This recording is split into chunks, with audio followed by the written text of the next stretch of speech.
Now, 9 people now killed, at least another 63 injured, including 6 of them children. A new large-scale Russian missile and drone attack on Kyiv. In fact, Ukraine said that 215 drones and missiles were launched on Kyiv last night, right as Donald Trump accuses Volodymyr Zelensky of prolonging the killing field.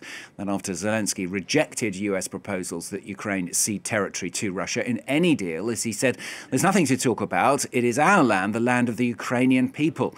An ongoing stalemate then as the US continues to push its plan that is said to include allowing Russia to keep control of some occupied Ukrainian territory, although it's not exactly clear where any boundary might fall. Well, first of all, let's hear the latest comments then from Volodymyr Zelensky. When we start talking about Crimea, our sovereign territories and so on, we are entering the format Russia wants, a prolongation of the war. Ukraine does not legally recognize the occupation of Crimea. There is nothing to talk about. It is outside our constitution. This is our territory. Volodymyr Zelensky there. Well, International Affairs Editor Philip Turle is with me here on set. Philip, why then is Donald Trump having another go at Zelensky, if you can put it like that, just weeks, of course, after that infamous bust-up that we saw at the Oval Office? Because I think basically Volodymyr Zelensky is an easy target and he has the toughest job because vast areas of his country are occupied by Russian forces. And the deal which the United States has been putting forward is unacceptable to the Ukrainians and to Volodymyr Zelensky. You can see on the map here, the map we often show here on France 24, showing the areas that are occupied by Russian forces, including Crimea, the island at the very bottom of that map. And what the US is saying is we'll freeze the front line, and that means that all the areas under Russian control already will be handed over to Russia. But as a concession to the Ukrainians, we will let them keep hold of the areas of the 4 provinces which are under Russian occupation that haven't been occupied yet.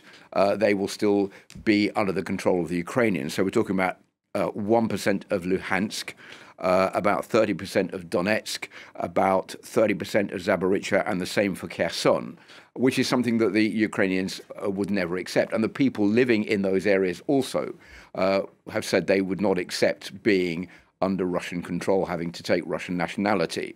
Volodymyr Zelensky has argued also that under a peace deal, a country can't be forced by international law to rearrange its borders. Those borders, the internationally recognized borders, are the ones that have to be adhered to. And if Ukraine were to hand over Crimea to the Russians, it would only be after a referendum was held by the people of Ukraine. And there's pretty little hope that the population in Ukraine would accept that Crimea be handed over to the Russians. So that explains why Donald Trump is getting annoyed with Volodymyr Zelensky, because he says, well, this is a balanced peace agreement. The Ukrainians say it's not a balanced peace agreement. It's basically giving the Russians everything on a silver plateau, exactly what they want. And without the security guarantees that we need, there's no reason to believe the Russians are not going to come back and try all over again when they've rebuilt up their military forces. And Russia's been trading comments also with Ukraine this morning, saying that Zelensky's inability to make a deal is becoming increasingly evident. That is not the argument, of course, coming out from Kyiv at the moment. It was supposed to be, wasn't there, yesterday, a big get-together, if you like, in London of foreign ministers. They were supposed to be discussing all of this. The US pulled out, and then all these comments followed. I mean, how serious a blow is it for Ukraine, and where does it leave the Europeans as well? Because they just seem to have been left out of this now. On Ukraine's front, this is quite a worrying situation, because Donald Trump is becoming increasingly agitated and frustrated about the situation. Remember, Donald Trump said before he was elected that he would be able to sort out the Ukrainian conflict within 24 hours. Well, that was quickly swept away, and he said, oh, well, I could do it within 100 days. Well, those 100 days are about to end, because the 100-day target is on the 30th of April, which is when Donald Trump will have spent 100 days since the 20th of January in the Oval Office. He desperately wants that peace agreement, but if he doesn't get it, he's made it pretty clear, and J.D. Vance, the Vice President, said it again yesterday, well, our patience is running out, and if we don't get that peace agreement, well, we'll just move on to something else. What would happen after that? Well, we don't know. Would the US pull its funding? like it threatened to do last time and did for a couple of days? Would the US pull its intelligence gathering, which would be, I think, quite a severe threat to Ukraine? Would the Europeans be able to step in and take the place of the Americans? Probably not. Although if you look at the amount of funding that comes from the Americans and from the Europeans, the Americans are the biggest funders so far of the war in Ukraine. 49% of government support from the US, but 41% of government support comes from the Europeans. So there will be a big gap to fill, but Europe says it will do its hardest to try to help the Ukrainians in their fight against the Russians. And it has to be said also that since the start of the war, Ukraine has increased its own military capacity and ability to build its own military capacity up in the face of Russian aggression. So all of that remains up in the air. But for the moment, we don't know how the Americans are going to react, whether or not they're going to pull out, whether this is all bluff or not, and just where these negotiations are going. But time moves on, and we don't seem to be any closer, Stuart, to any kind of peace deal in the immediate future. Donald Trump and Volodymyr Zelensky both together on Saturday morning, of course, at the Pope's funeral, though. I mean, is there any way any talks could be held around or surrounding that event?